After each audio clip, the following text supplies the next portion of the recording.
Visa విషవలయంలో చిక్కుకుంటున్నారు అమెరికాలోని భారతీయులు. Trump రోజుకో రూల్ తెస్తుండటంతో ఏం చేయాలో తెలియని అయోమయ స్థితిలోకి జారుకున్నారు. H1B వీసా జారీకి ట్రంప్ $1,00,000 ఫీజుకు వ్యతిరేకంగా కోర్టుకెక్కారు. అయితే ఇందులో విజయం సాధించగలరా? యూనివర్సిటీలో చదివే విద్యార్థులపైన ఎందుకు ఆంక్షలు పెడుతున్నారు? అడ్డగోలుగా ఫీజులు పెంచే అధికారం అధ్యక్షుడికి లేదంటున్నారు పిటిషనర్లు.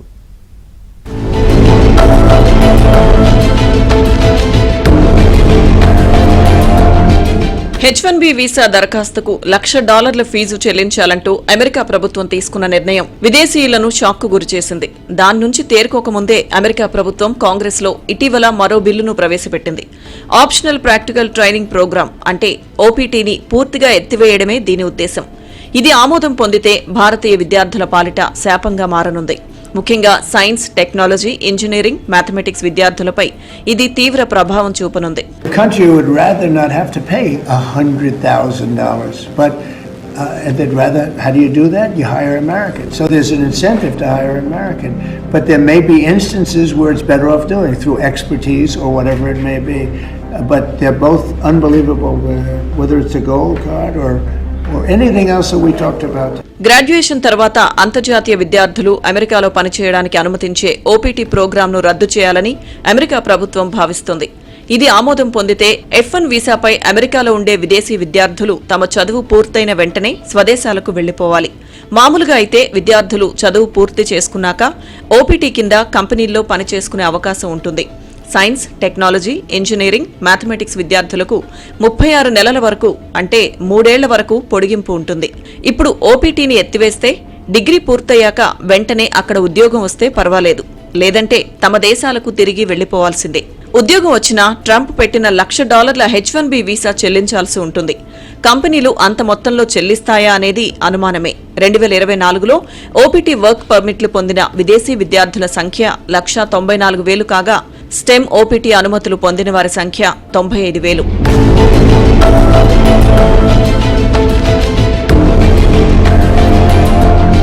2024లో H1B వీసా పొందిన వారిలో 71% మంది భారతీయులే. అమెరికా అవసరాలకు సరిపడా వృత్తి ఉద్యోగ నిపుణులు అక్కడ లేరు. విదేశాల నుంచి ప్రధానంగా భారతీయ స్టెమ్ నిపుణులు అమెరికా అభివృద్ధిలో కీలక పాత్ర పోషిస్తున్నారు. అందుకే H1B వీసాలపైన ఇతర వీసాలపైన అమెరికా ప్రభుత్వం ఆంక్షలు విధిస్తే ముఖ్యంగా ఆ ప్రభావం భారత్ పైనే పడుతుంది. అందుకే H1B వీసా ఫీజును $1,00,000 పెంచుతూ అమెరికా అధ్యక్షుడు డొనాల్డ్ ట్రంప్ జారీ చేసిన ఆదేశాలను సవాల్ చేస్తూ శాన్ ఫ్రాన్సిస్కోలోని ఫెడరల్ కోర్టులో దావా వేశారు. మత సంఘాలు, యూనివర్సిటీ ప్రొఫెసర్లు, పలు యూనియన్లు కలిసి ఈ లాసూట్ వేశారు. అడ్డగోలుగా ఫీజులు పెంచే అధికారం అధ్యక్షునికి లేదంటున్నారు పిటిషనర్లు. $1,00,000 ఫీజు చెల్లించి తాము ఉద్యోగులను నియమించుకోలేకపోతున్నామంటూ హెల్త్ కేర్ ఇండస్ట్రీ తెలిపింది.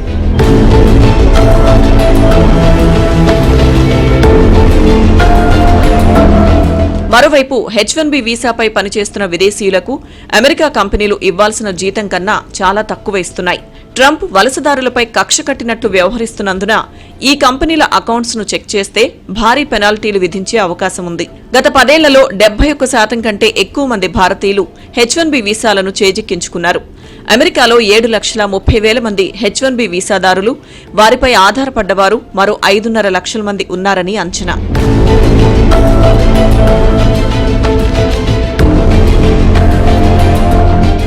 ఉద్యోగాలు ఉంటాయా ఊడుతాయా తెలియని అయోమయంలో NRIలు సతమతమవుతుంటే భారత IT కంపెనీలపై కన్నేసింది అమెరికా. TCS, కాగ్నిజెంట్ మొత్తం 10 కంపెనీలకు US సెనేటర్లు లేఖలు రాశారు.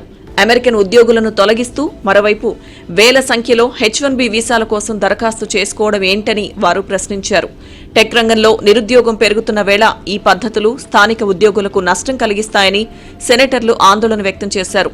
TCS ఇటీవల ప్రపంచవ్యాప్తంగా 12,000కు పైగా ఉద్యోగులను తొలగించింది. అందులో అమెరికా ఉద్యోగులు కూడా ఉన్నారు.